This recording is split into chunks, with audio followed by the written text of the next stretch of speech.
Hello friend, कैसे हैं आप सब लोग। आई होप आप लोग बहुत बढ़िया होंगे। मैं station master KR Saini KR education आप सभी का स्वागत करता हूं। दोस्तों आज वीडियो में बात करने वाले हैं स्टेशन मास्टर की लेटेस्ट सैलरी स्लिप के ऊपर। जी हाँ दोस्तों, 58% डीए के साथ में स्टेशन मास्टर की सैलरी कितनी बनी है। अक्टूबर 2025 की जो सैलरी है वो अपडेट हो चुकी है। आपको लेटेस्ट सैलरी स्लिप भी दिखाई जाएगी। देखिए दोस्तों, अक्टूबर महीना खत्म होने में अभी 5-6 दिन बाकी है, लेकिन कल की डेट में 25 अक्टूबर को सैलरी RSS पे अपडेट हो चुकी है। आप जाके देख सकते हैं कि कौन से भत्ते आपके लगे हैं और कौन से आपके भत्ते नहीं लगे। साथ ही बताना चाहूंगा, जो नए भाई लोग हैं जो तैयारी वगैरह कर रहे हैं, तो एनटीपीसी की नई भर्ती आ रखी है, जिसके माध्यम से आप station master, JWS, senior clerk, train manager या फिर CCTS यहाँ पे बन सकते हैं। तो यहाँ पे ग्रेजुएशन चाहिए होगी। अभी फॉर्म चालू है, 21 अक्टूबर से फॉर्म चालू हुए थे और 20 नवंबर तक आपके फॉर्म भरे जाएंगे। तो जो भाई इंटरेस्टेड है इस पोस्ट में, तो वो आप अपना फॉर्म भर सकते हैं। RRB NTPC की भर्ती आ रखी है। साथ ही अंडर ग्रेजुएट की जो भर्ती है, जिसमें 10+2 मांगा जाएगा, वो आपकी 28 तारीख से 28 अक्टूबर से आपके फॉर्म भरे जाएंगे। तो NTPC के अंदर आपको वैकेंसीज है, इसके माध्यम से आप जो है इन पोस्ट पे जा सकते हैं। 8वें वेतन आयोग जल्द लागू होने वाला है, 1 जनवरी 2026 से प्रस्तावित है। तो यहाँ पे जैसे पे कमीशन लागू होता है, सभी एम्प्लॉय की सैलरी में अच्छा खासा हाइक देखने को मिलेगा। तो स्टेशन मास्टर की सैलरी जो है कितनी यहाँ पे बढ़ सकती है 8वां वेतन आयोग लागू होने पे, उसके रिगार्डिंग भी बात करने वाले हैं। तो चलिए आपको अक्टूबर 2025 के लेटेस्ट सैलरी स्लिप में आपको दिखा देता हूँ।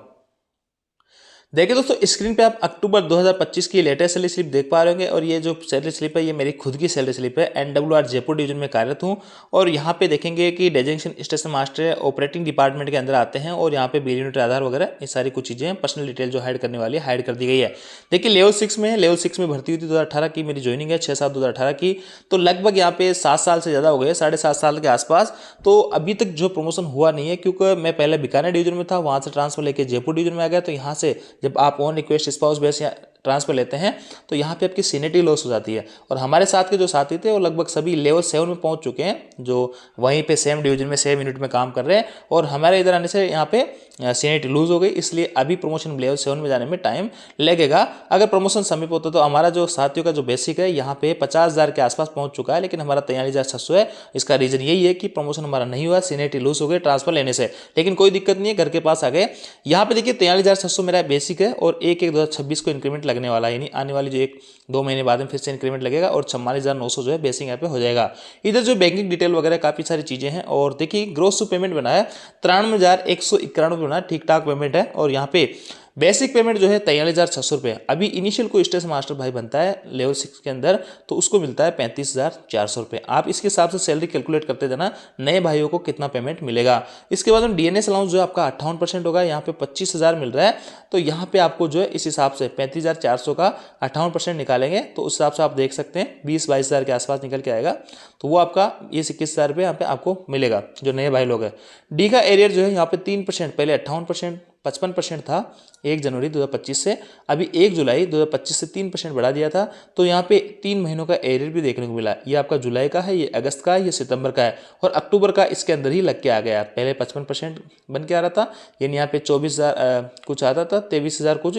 और अब जो है यहाँ पे आपका 25,288 यानी अक्टूबर का इसमें लग गया। तो ये 4 महीने का पेमेंट आपका इसमें DA का देखने को मिला। तो 3 महीने का एरियर हो गया और चौथे महीने का इसमें एज पर रूल लग गया।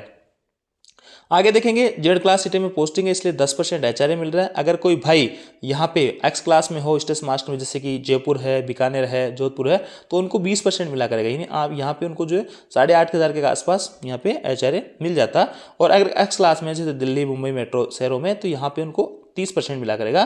तो यहाँ पे इसका 3 गुना 12-13,000 के आसपास उनका आचार्य बनता। अपन जेड क्लास में इसलिए 4,360 रुपये बना। TPA जो दोस्तों यहाँ पे 1,800 प्लस DA के हिसाब से मिलता है Y और जेड क्लास में।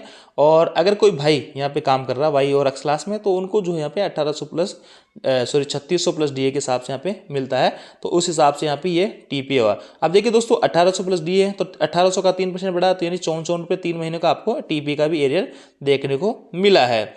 आगे देखिए दोस्तों ओवर टाइम, ये जो है ओवर टाइम अब जरूरी नहीं कि सभी स्टेशन मास्टरों को मिले, कहीं पे बहुत ज़्यादा ही मिलता है, कहीं पे 20-30 हज़ार भी OT बनता है, कहीं पे बिल्कुल भी नहीं बनता। तो ये डिपेंड करता है आपकी स्टाफ के शॉर्टेज के हिसाब से कि स्टाफ कहीं पे शॉर्टेज है और वहाँ पे 8 घंटे के रोस्टर की जगह अगर 12 घंटे करते हो और कभी आपका रेट सस्पेंड हो जाता है तो आपको ओवर टाइम भी दिया जाता है, जो कि बेसिक के हिसाब से अलग अलग रेट होती है। अगर मैं रेट की बात करूँ पर हावर की, तो सेकंड जो रेट है लगभग 700 रुपये के आसपास पर हावर की यहाँ पे है। अगर 1 घंटा मेरे से रेल काम करवाती है तो 700 रुपये एक्स्ट्रा यहाँ पे मिलेगा। सेकंड रेट में बात कर रहा हूँ, शुरू के 6 घंटे तक 500 रुपये के आसपास मिलते हैं, उसके बाद में आपको डबल रेट से मिलेंगे, यानी कि आपको 700-800 रुपये यहाँ पे रेट हो जाती है सेकंड।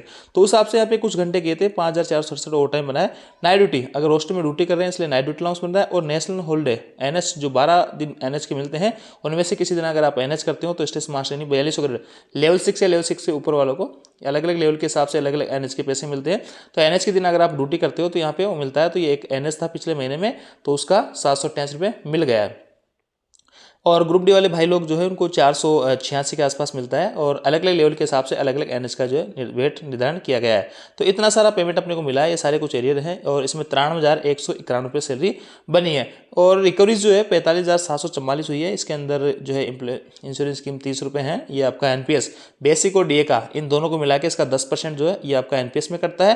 कर्मचारी कल्याण कोष में 100 रुपये जा रहा है। और जेसीबी, जेपी, सीटीडी, ये जो रेलवे के बैंक होते हैं जहाँ अपने बैंक के मेंबर बनते हैं, तो सेविंग के हिसाब से सीटीडी वगैरह कटवाते हैं, तो 1600 रुपये वहाँ से हो गई। इसके अलावा दोस्तों एक जो किस्त यहाँ पे 36,733 रुपये की किस्त जा रही है प्रति महीने।